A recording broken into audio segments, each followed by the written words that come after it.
بسم الله الرحمن الرحيم. عن أبي هريرة رضي الله عنه قال قال رسول الله صلى الله عليه وسلم: إذا توضأ العبد المسلم أو المؤمن وغسل وجهه خرج من وجهه كل خطيئة نظر إليها بعينيه مع الماء أو مع آخر قطر الماء. فإذا غسل يديه خرج من يديه كل خطيئة كان كل خطيئة كان بطشتها يداه مع الماء أو مع آخر قطر الماء.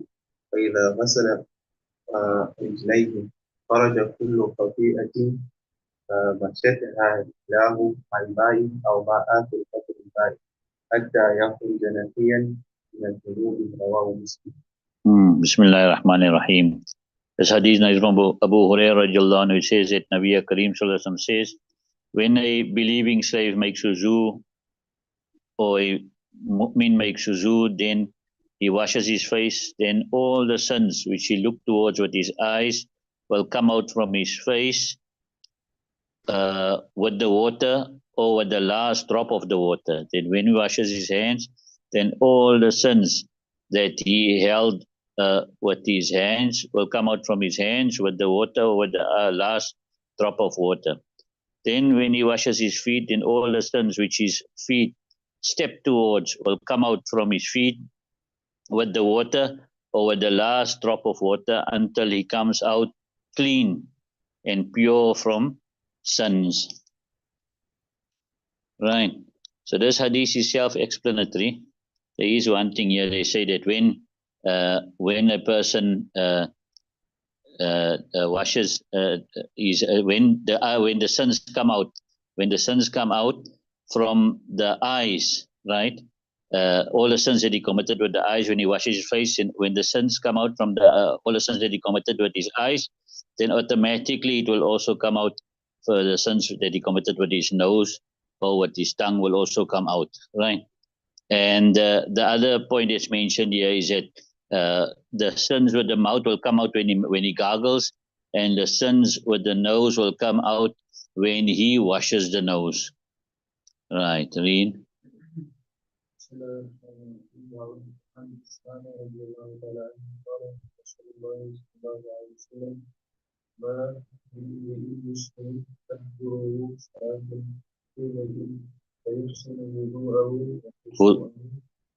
Okay.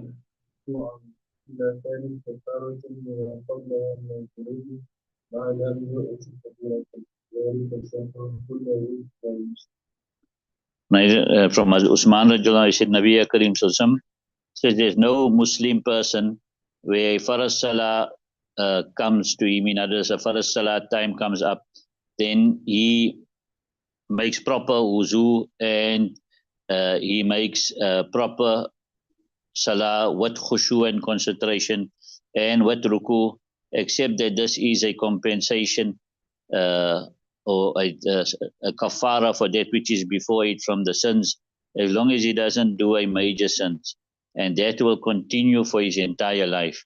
In other words, whatever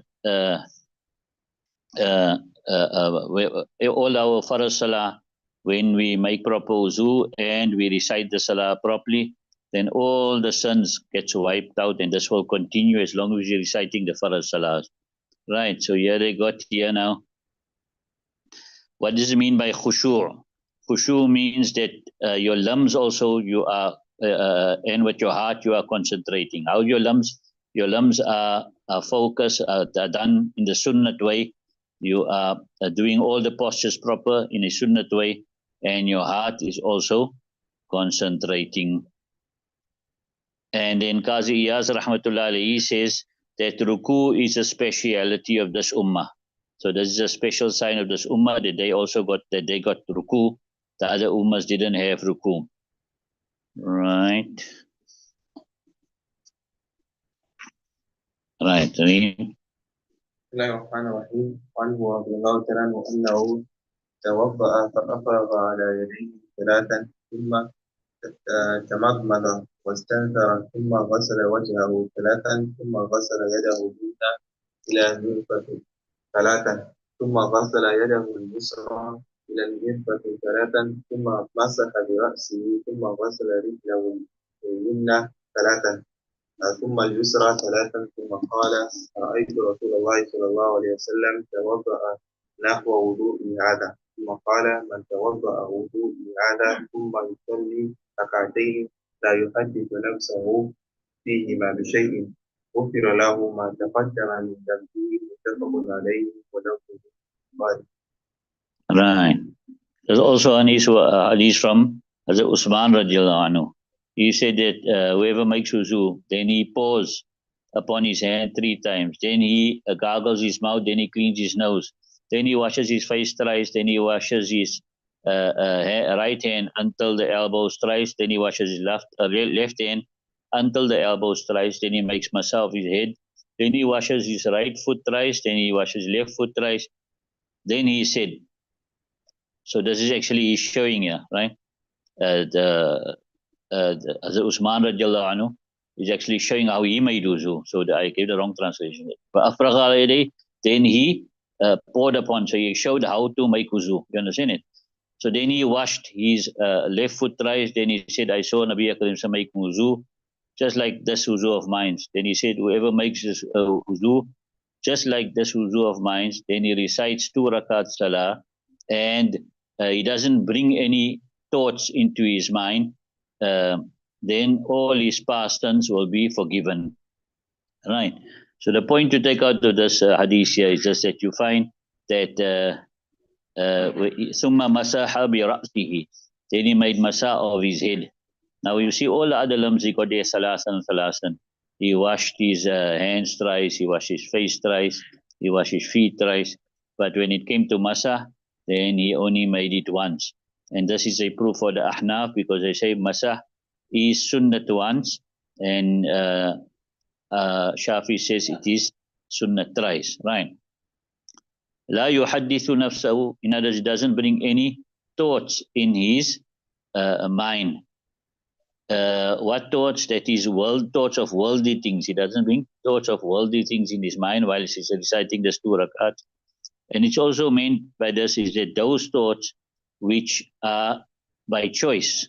By choice he brings the thoughts. One is thoughts come into your mind without you bringing it, then that is not considered. But if you, by choice, you bring those thoughts in your mind, then that's what the hadith means. Then you're going to lose that reward. But if you recite your salah and thoughts which you did not intentionally bring into your mind just enters your mind, then you will still get the reward of this. The reward is mentioned here, that all your past sins will be forgiven.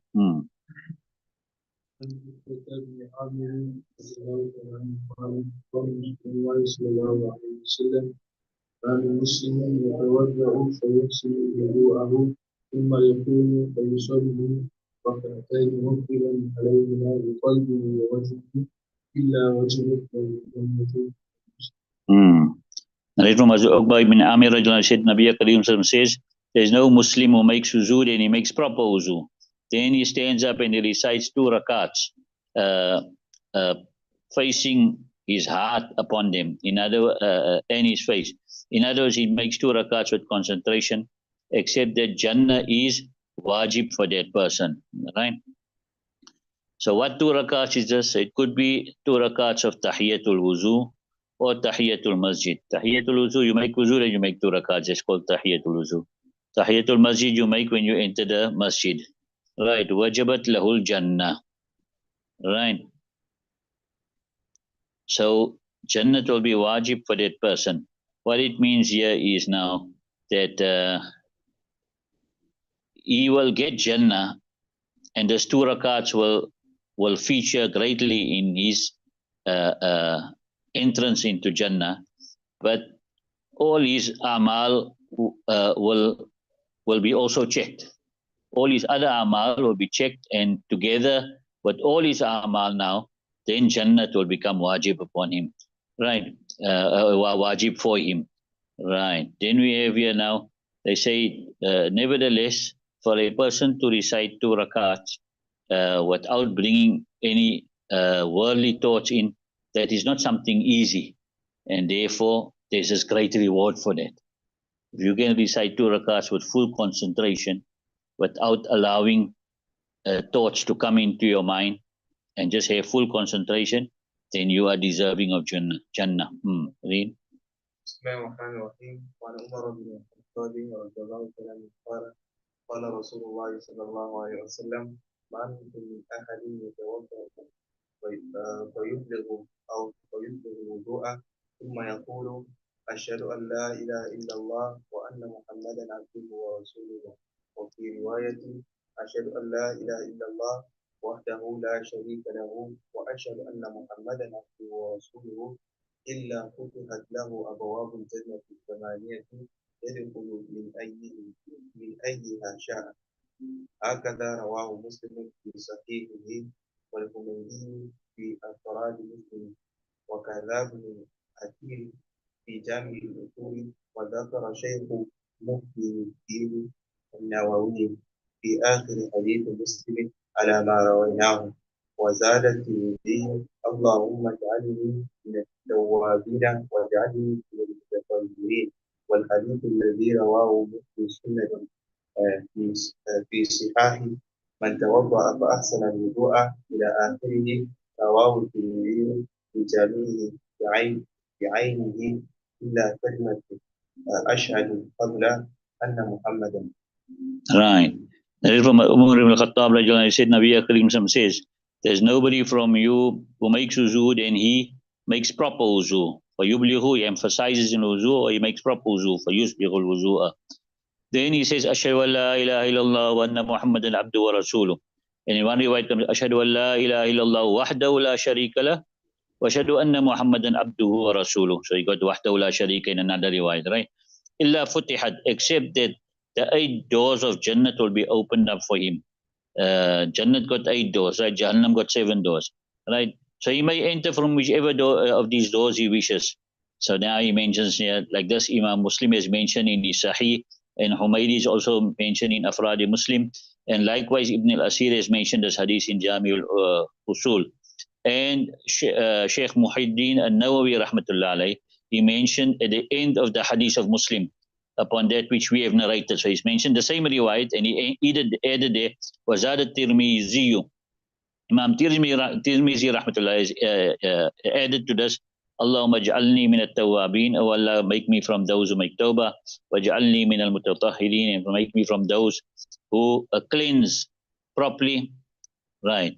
Then he got here, wal hadithul ladhi, and the hadith which Muhyi Sunnah is mentioned in the Sihah, this hadith here, man tawadda'a fa ahsana al-wudu'a, whoever makes wuzu, then he makes proper wuzu, till the end of that hadith.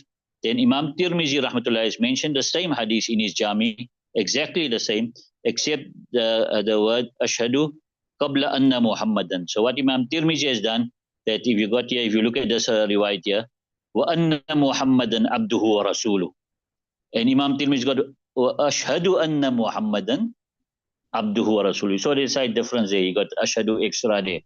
Right. So let's just give the small explanation here. So we find that different du'as to recite during wuzu and then after wuzu.